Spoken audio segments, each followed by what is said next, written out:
Hi, Reverend Paula Zabkar here from Spiritual Soul Center. Today I want to share a story with you, something I've had in my file of inspirational stories for, about 8 or 9 years. And every once in a while I pull it out and remind myself. And so today this is a reminder for you. So listen to this. 20 years ago I drove a cab for a living. And early one morning I arrived in an address, and the building was completely dark except for one single light in the ground floor window. Under these circumstances, many drivers would just honk once or twice, wait a minute and drive away. But I had seen too many people who really depended on taxis as their only means of transportation. Unless a situation smelled of danger, I always went to the door. This passenger might be someone who needs my assistance, is what I reasoned to myself. So with little trepidation, I walked to the door and knocked. "Just a minute," a small elderly voice responded.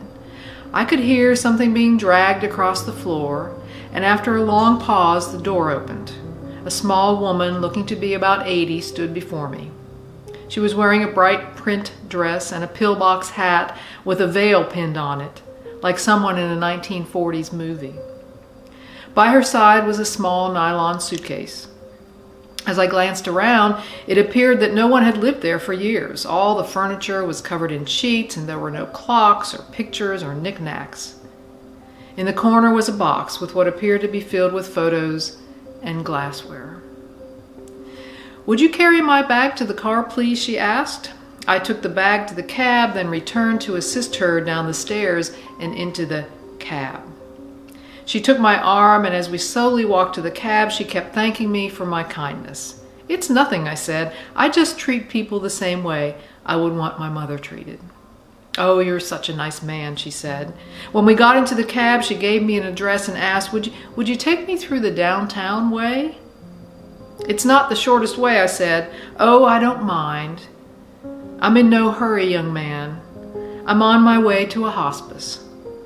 When I looked in the rearview mirror, her eyes were glistening. "I don't have any family left," she continued. "The doctor says I don't have very long to live." I quietly reached over and shut off the meter. "What route would you like me to take?" I asked. For the next 2 hours, we drove through the city. She showed me the building where she once worked as an elevator operator. We then drove through the neighborhood where she and her husband had lived when they were newlyweds. She had me pull up in front of an old warehouse that had once been a ballroom where she danced as a young girl.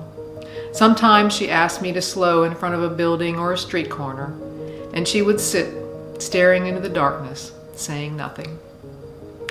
As the first hint of sun was creasing the horizon, she suddenly said, "I'm tired.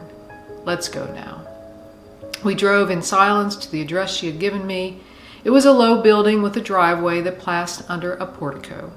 2 orderlies came out to the cab as soon as we pulled up. As they helped her out of the cab, I opened the trunk and took her small suitcase to the door. When I returned, the woman was already seated in a wheelchair. "How much do I owe you?" she asked, reaching for her purse. "Nothing," I said. "It was a pleasure to serve you." "You have to make a living, young man," she said. "There are other passengers," I responded. Almost without thinking, I bent and gave her a hug. She held on to me tightly. "Thank you, young man. You gave me, an old woman, a moment more of joy."